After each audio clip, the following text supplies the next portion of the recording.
السلام عليكم ورحمة الله وبركاته. فيديو جديد بعد هزيمة الزمالك من غزل المحلة وفوز الأهلي على البنك الأهلي.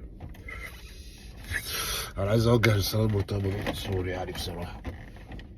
هو إيه اللي كان إيه المداخلة بتاعت إمبارح دي اللي قبل الماتش المحلة دي، والصريخ قاعد بتهوهو لمدة ساعة، بتهوهو عشان عندك مشاكل مع عيال صحابك على الإنترنت. من الآخر هي دي القصة. ناس كده على الانترنت بينزلوا اخبار مش على هواك.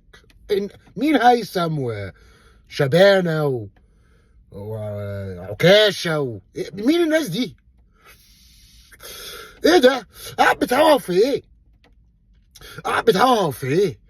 ما انت خلاص اديت يا عم اللعيبه ان هي تتخاذل، لان في سحر معمول له. كنا مش عايزه تخش يا سعاده المستشار. الفريق المنافس من اقل فرصه بيجيب اجوان، خلاص الفرقه باظت، بوظت الفرقه، دمرت الفرقه. جنون اعلامي.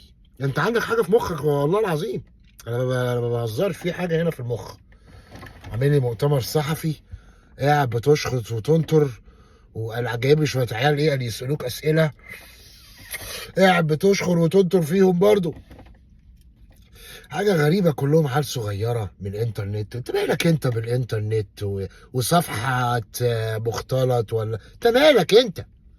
ان شاء الله يا عم بيسبوا لك يا عم وبيحطوا لك صور عريانه، ما تشغلش بالك، انت رئيس. يا نهار ابيض، واقول ايه بس؟ سبحان الله ولا اله الا الله.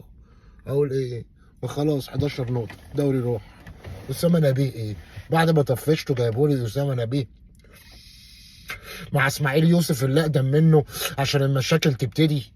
يعني اسماعيل يوسف ده اقدم وهيغير وهيقعد بقى ينصح في اسامه، واسامه بقى هو اللي عايز يبقى هنشوف ايام سودا وافريقيا داخله وايام سودا. يا مرتضى يا منصور، خربت ام الفرقه بالسحر بتاعك انت. ميدو قالها قبل كده، انت اللي عندك شيخ وخدت اللعيبه زمان حازم امام والعيال وشيكابالا. انت اللي بتحضر ومش عارف تصرفهم. اقول ايه؟ لا اله الا الله. اشتراك بالقناة لو سمحت، اعجاب بالفيديو لو سمحت، وشير على اعلى النطاق لو سمحت. والسلام عليكم ورحمة الله وبركاته، ونشوفكم فيديو جديد.